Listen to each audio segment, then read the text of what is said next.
Mahoney Brains, you are at the spot. This is the place, the hottest podcast on the planet, where the conversations are pointed, the guests are sharp, and the responses are never dull. We're going to the land down under to visit with an author, Kate Macnamara.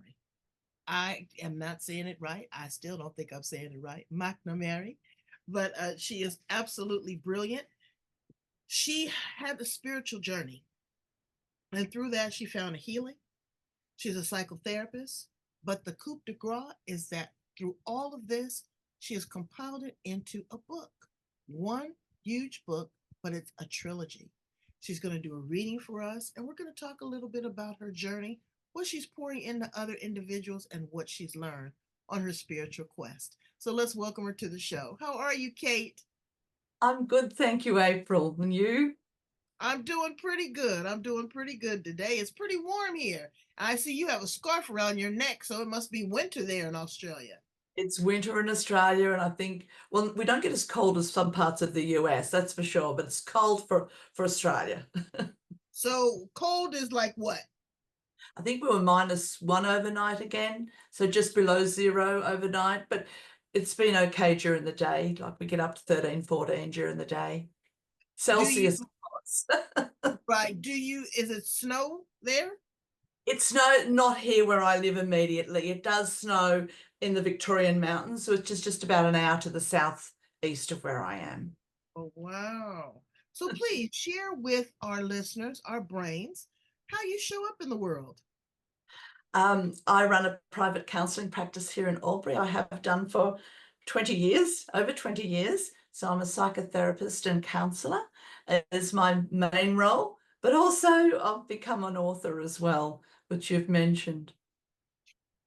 So how did that unfold? What was your aha moment, or did you get a download? What happened? What made you want to write?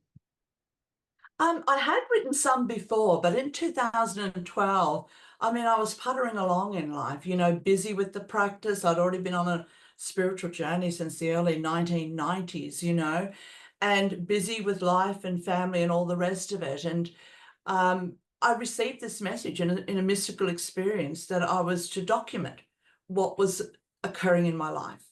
So I began to in 2012, and there are lots of sort of spiritual experiences. Things were very profound, but I felt this calling that I needed to open to greater love. And I didn't even know what that meant. I mean, how do you open to greater love? But organically, life began to change. So initially there was this calling on this quest. But then after a little while, so that's sort of the first book in the trilogy, it's called The Quest. After a little while, it seemed I needed to go a lot deeper. My nervous system was still, I felt it was sabotaging me, but it was the effects of childhood trauma. So ultimately, the second book's called The Shadows because it seemed that I needed to delve a lot deeper within my own consciousness and heal a lot more. So it all flushed up. So it became a very challenging and difficult journey in many ways. And it was also a journey that took me around the world, literally. And until things began to really change, I reached this point. I remember, I think I've written about it in the book as the fulcrum. My husband Pat and I went to the Northern Territory, and I just knew I needed to reconnect with the ancient land there. And we trekked around Kakadu and Catherine Gorge, and we got to the Edith Falls, and there's this big waterhole underneath these falls. And I just knew I needed to immerse there. I don't know if ever you've got to a point in your life where you feel that change needs to happen. We need to let go. And I was at that point. I was really, really distressed inside. Everything had seemed to have gone pear-shaped. And I did, and I immersed in these cold waters. The waterhole was cold, even though the temperature was hot, but it was silky. And it come off what's called Arnhem Land, the territory of Australia, very remote territory. Wow. And I just immersed in these cold waters and just prayed, to the cosmic mother for healing to come, for change to come. Like I was willing, it was like, I can't keep doing this anymore. That, so was it an aha moment? Were you already on a spiritual exploration when this happened? Did you have a download? Did you have a meltdown? Did you have a vodka and soda? No, it had been building. I'd been on the journey for many years, called on this quest, amazing things happening, but I began to question things. There was a spiritual community I was involved in that I questioned the ethical practices. And so things had falling apart. So I got this to this point that I thought change has to happen. And it did. It did begin to happen. Quite amazing change. And the third part of the book is called The Portal, um, of how we really heal, the deep trauma, the deep programming in our mind, so that we can be all that we're meant to be. We can be who we really are underneath all the layers of the onion. And so the journey had been the stripping back of the layers of the onion. I needed to go a lot deeper. I didn't know it at the time. It's like, And I say this, in all honesty, that you were a psychotherapist, or you are a psychotherapist. Sometimes I see, more often than not, a lot of people go into those professions for a healing, for a way of communicating and exhausting their childhood trauma, their epigenetics, by helping others. Did you find that that was confusing at first? Was it helpful? Was it stressful? Or just were you numb to your own things and you're so diligently trying to support others? Where'd you find yourself? I think for years before that, I'd done a lot of healing because I believe that to work with others, we need to heal within ourselves Right. first. So I'd already done a lot of work on myself to really be able to be present with others and to work with trauma. And that's where it came as it felt devastating in the early days when everything began to unravel because I'd already done so much. And I didn't understand initially the depth I was being called to go to. So it was like the universe was saying to me, you need to go deeper to unravel the nervous system to a point that you can begin to receive differently, that you can begin to, and it took me back. There's a part in the book which I call the critical point, which involves going back. It's hard to express this in a few words, so I won't say too much, but to go back where instead of the nervous system collapsing into freeze and fold from trauma, you can actually stay in a point of surrender. And Mm. it's like, it's the base of the brain, the medulla oblongata, or the mouth of God chakra. There's a collapse there. So it took me to this point, this unknown point that I'd never read about or heard about, as far as what a deep surrender could become. So yes, no, I don't believe in healing unhealed. That's one of my real concerns sometimes, is people are practicing out of their own woundedness. And we do need to, not only do we need to get our university degrees in that, we need to be able to heal within ourselves so we can truly show up and be present for others. That's one of my passions. But you said something that was very pivotal, is that you said that you had went through some, spiritual indoctrination or training or whatever, and you found that it was not what it was cracked up to be. A Yeah. lot of times people are seeking. Yes. They're looking so hard to find an answer that they get pulled into something. And as we say here in America, they can't see the forest for the trees. Yeah. It's too much coming at you. And you want to be right with God, spirit, universe. I call it Gus, God, universe, and spirit. You want to be right with it so bad, and you want to be right with yourself, that your messages from other people can become convoluted. What was your aha moment when you said, you know what I'm being taught, or the people that I'm around, is not in alignment with my soul's purpose? Did you have a It spiritual, own gradually, spiritual awakening? it gradually emerged, and it emerged through an experience where I felt this bubbling of no more, bubbling with really deep within my womb. This no more. that began to bubble more and more and more. And that was, yes, the spiritual community that I've been involved in. I began to say, first of all, no more within my own self, no more to my fears controlling me, no more to my, feeling like my nervous system was sabotaging me when it was really trying to also keep me safe. And that no more began to really come out strongly. And that's why I've called the book Wholehearted Revolution. It's no more to the fears, the woundedness, the prejudices, the abuses, the patterns and dynamics that have gone on for thousands of years, you know. What was the writing process? Did you keep journals during this, or did it just pour out of you like a well? No, I documented. Because I'd received this message, I was very diligent and I kept emails, I recorded things, I kept trace of things. It was just a massive project that I had to work through because so it's all organic. It's actually a true story. I've made some parts of it to protect some people and places. I've changed names and sometimes locations a little bit, etc.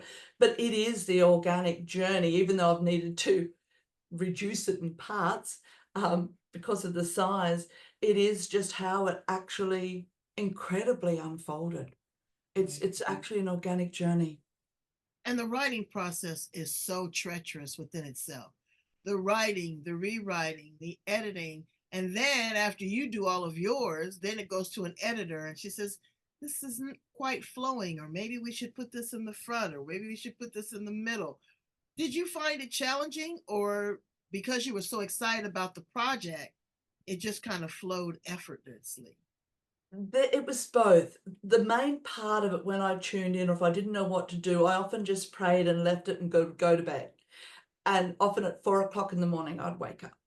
And it'd just be like I'd just make a beeline to the computer and begin to type. But I was really blessed with an incredible lady, Kristen Donan, who's in South Dakota. Um, at one point in 2017, a part of my own healing, I went to Sedona to do a retreat, and Oh, she was isn't it there. beautiful there? I love it. I love It was it. beautiful there. And she was there ghostwriting the book for the facilitator, and I met her. And she became really instrumental in this book.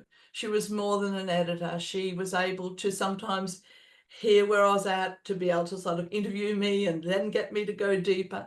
So she's amazing in her work and what she does. Absolutely amazing. So, share with us an excerpt, a reading from the book.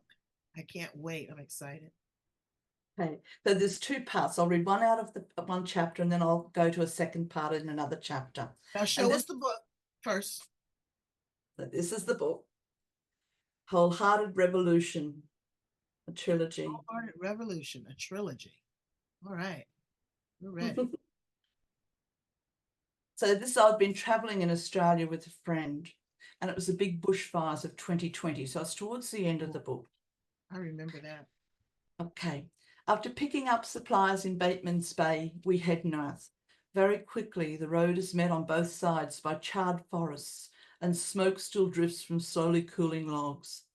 The highway is open and the immediate area declared safe, so we turn off the highway, driving carefully towards Borley Point. I feel a sense of relief when we find our quaint cottage, which has escaped the flames only by inches, to the courage of firefighters and the grace of God. At the far edge of the front lawn, we notice a young buck kangaroo, and as we unpack the car, we keep our distance so we don't scare him as he picks on the available green grass. A little later, I put a bowl of water out in the open so he can drink it if he needs to. As I near him, I see that he is suffering. His nose is dribbling from smoke inhalation, and he seems to be struggling to stand on his burned feet. With a pang of sadness, I call the animal rescue hotline to request support. After taking information about where we are, the woman comments, "Oh, it's terrible. They're coming out of the forests everywhere, some of them very badly burned and needing to be put down." When I describe his dribbling nose and possibly very injured feet, she replies, "There's nowhere left to take him, and he sounds as if he's too injured to save. There are hundreds of them. My husband Bob will come around as soon as he can." An hour or so later, Bob arrives and steps out of his dirt and ash-coated SUV with a rifle in hand. He presents as a rugged Australian man who grieves the sight of another suffering animal with tears in his eyes. As he nears the roo, he glances back at me and shakes his head. I turn my face as I hear the crack of the rifle. "Do you want me to dispose of him?" Bob asks. I find myself replying, "No, I'll drag him off into the forest shortly." "Okay, just leave it a little while before you go." After honouring Bob's advice to wait, I finally go to the kangaroo, instantly seeing that his feet have been burned to the bones in part. I can't contain my tears for him. Oh, Rick, I feel terrible that I didn't see how injured he was immediately. I could have done something straight away. Well, it was hard to get close enough to see him, and we didn't want to scare him away. There's nothing left in the forest to eat. Rick joins me in grasping the roo's long tail and dragging his body into the burned forest. Without thinking, I drop to the ground and begin to scoop ash and dirt over him, as my heart breaks in compassion for his suffering, for the suffering of all wildlife, the kangaroos, koalas, wombats, and so many species. I also feel compassion for all of the human families whose homes have been burned down, the firefighters, and everyone affected by the destruction and tragedy. I feel the suffering in all of our humanity, and I hear the words resound through my mind: ashes to ashes.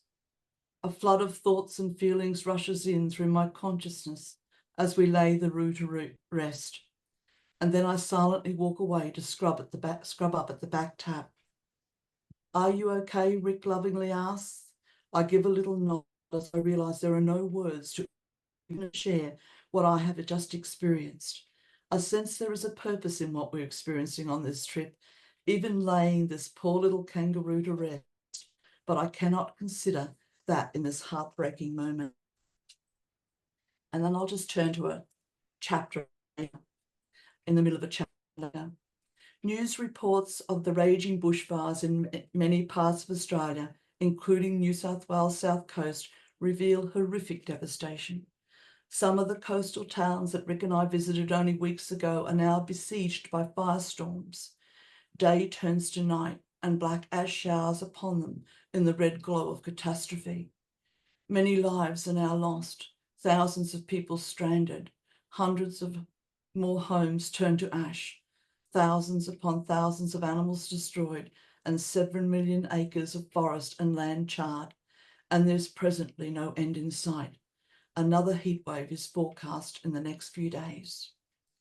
A huge smoke plume presently towers into the air to the east of Albury, as raging fires now devastate the beautiful Upper Murray region. I recall how my heart cracked open when Rick and I lay the little kangaroo to rest in the burned out forest, and I heard the word ashes to ashes. So much poured into my consciousness that was unspeakable at the time. I felt a knowingness that there was more to come in the weeks ahead, a knowingness that I was experiencing this for a purpose. Yet in no way does this explain or justify such devastation.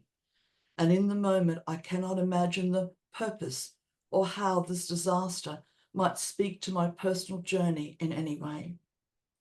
The fires seem to be engulfing everything: the national parks and native animals, farms and livestock, towns and people.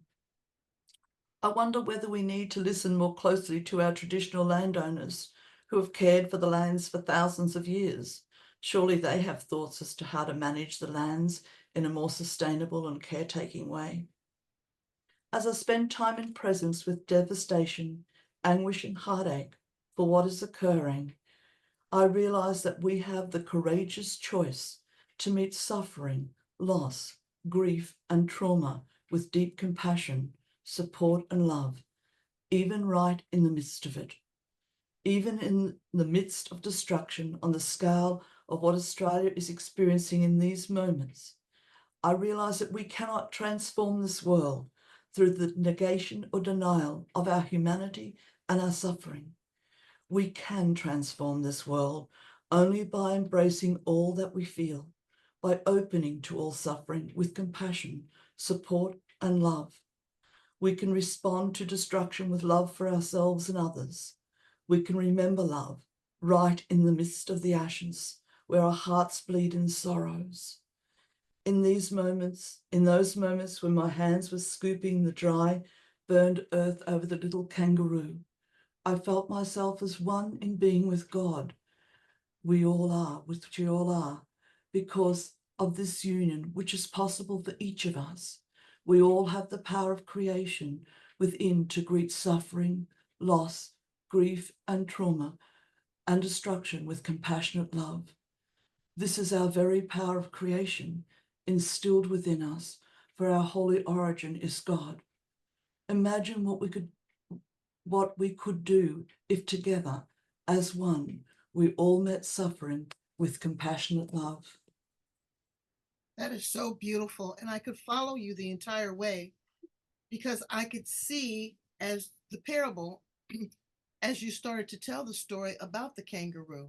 And for some reason, I don't know a lot about your past situation or your past life, but I could see that it was more than just connecting with that situation and that wounded animal, but there was something in your story that you were wounded at one time and that you were frail and burned, and someone came to rescue you, and there wasn't the rescue that you thought, and you had to find it another kind of way. So I definitely can see and understand where you're coming from and how emotional that Mm. was, because a lot of people wouldn't have taken it on to dispose of it themselves. They would have said no, go ahead and dispose it, but there was some closure there that you needed to deliver to that animal, but there was a lesson there that you needed to learn. Am I correct in my understanding of this?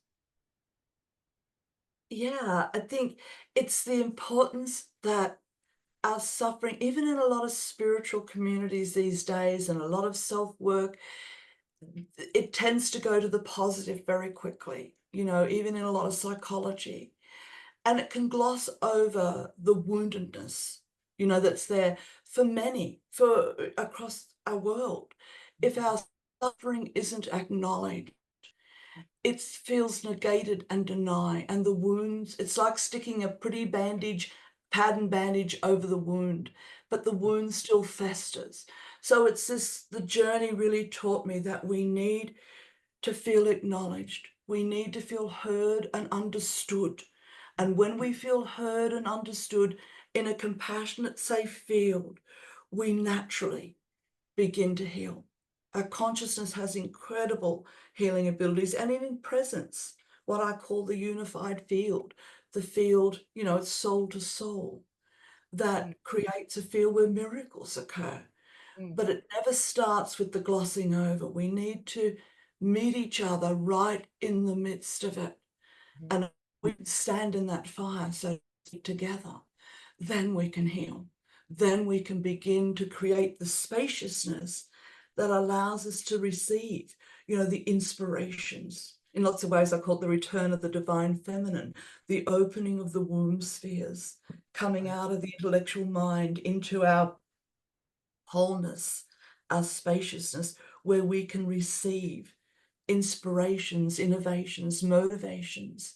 It's a rebalancing of our emotional intelligence with our mind's intelligence, the feminine with the masculine, in our own wholeness. So that, right, and to me, only from there, we can create real change in our world, because the same patterns have been going on for thousands of years. They're going on in our world today. right. And again, like you say, people just gloss over it. It's like they never sit in their feelings. They never, as we say, feel the feels. Yeah. They never absorb the pain. Yeah. And the pain, it melts.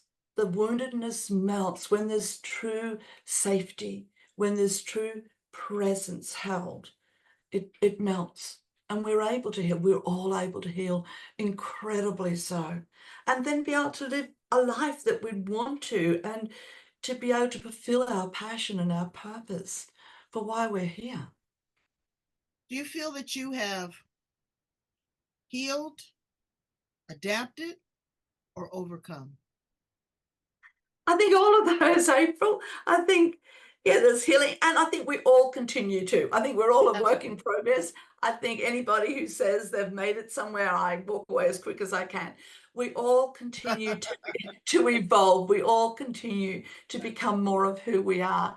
But I think it's all of those things. But it's the deep healing at the causative level that's so often missed. Yeah. Wow. So you've written this book. It's a trilogy. Um, are you looking to maybe do it? I love your voice inflection in your reading. We talked about it once before. I hate to put another to do on your laundry list, but are you thinking of maybe putting this as a audio book, maybe breaking it into pieces and doing monologues, maybe submitting it to a Netflix? You never know. I don't know. I don't know. To me, it's like I felt this. I felt I was given this task in this lifetime to offer this, and I've done that. Yes, it's meant to be an audio book, and there's 144 chapters. I don't, it'll Wow. take me a little while, but I feel it's important because there's messages in there where I've received mystical messages that hold a vibration, a presence that only in it can be felt more than just read. So the audio book, you're right, it's important and it will happen. So when your husband got wind of this evolution of his wife, did he say, honey, are you going through the change? What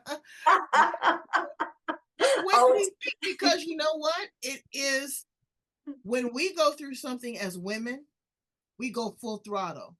We put, we don't stick a toe in, we do the deep dive.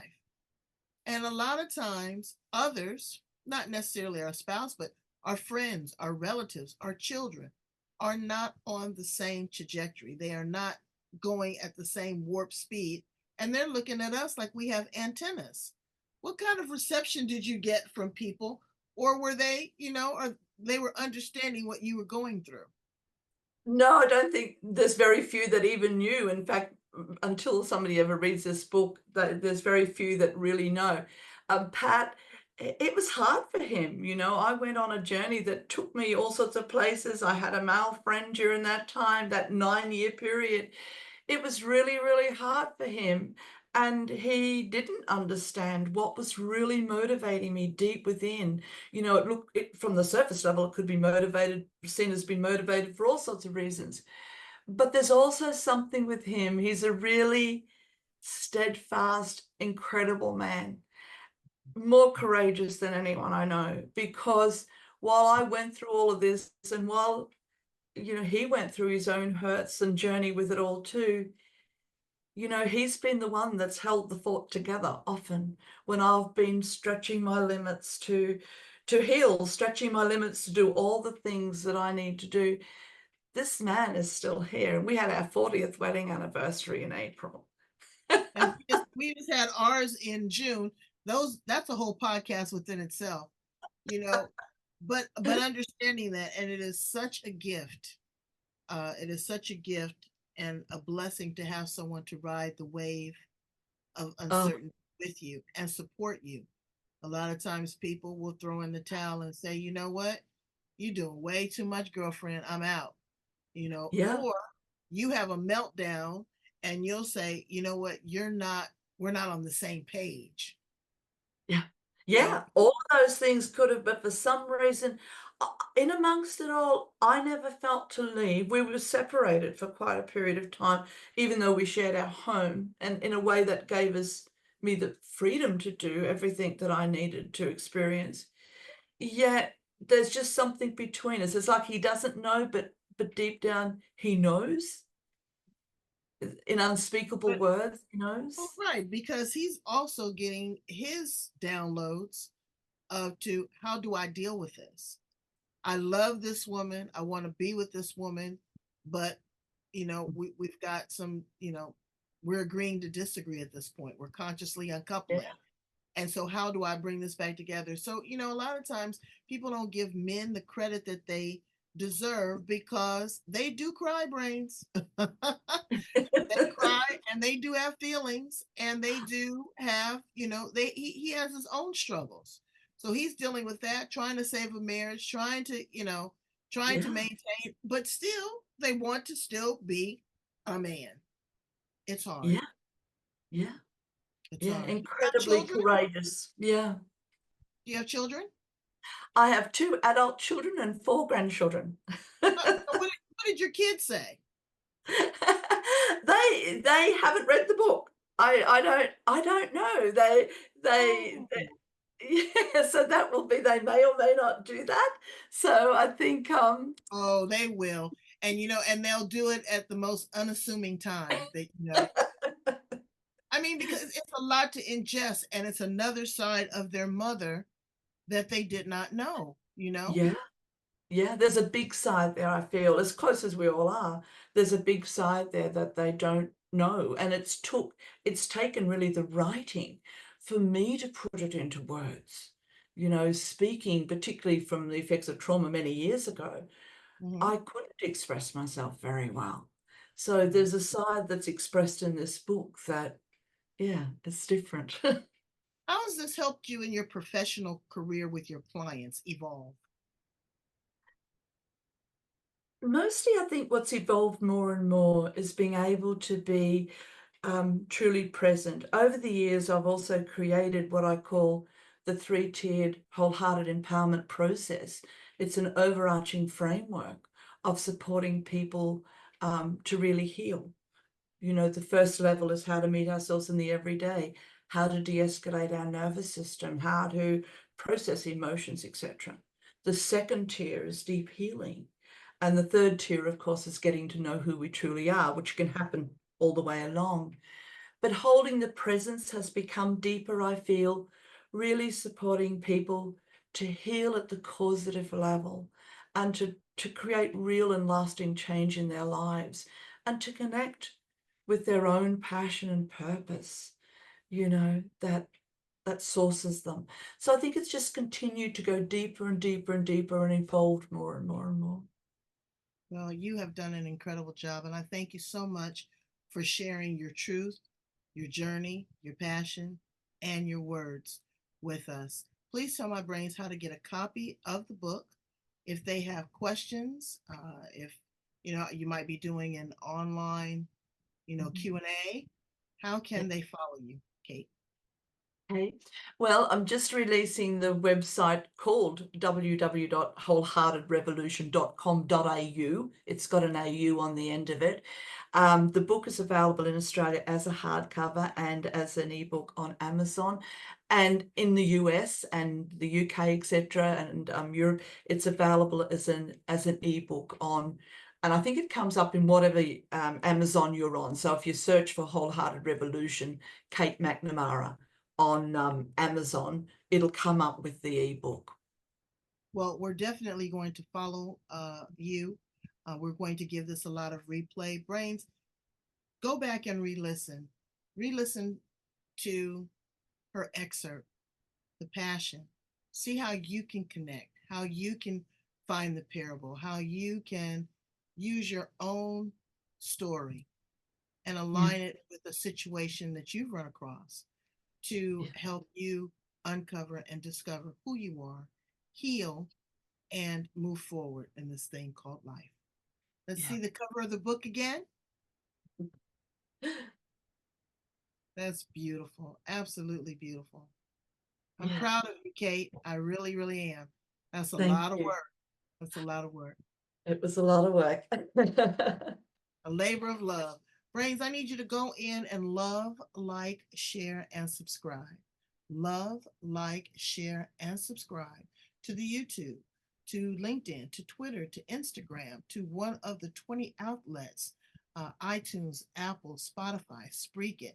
We're all over the planet. We want you to be able to connect to sources, to reservoir of dreams and overflowing streams with crystal clear lakes and bubbling brooks, because 2 hydrogen, 1 oxygen, and Kate's book is all it took. All right? Talk to you soon, brains. I love you. Have a great day.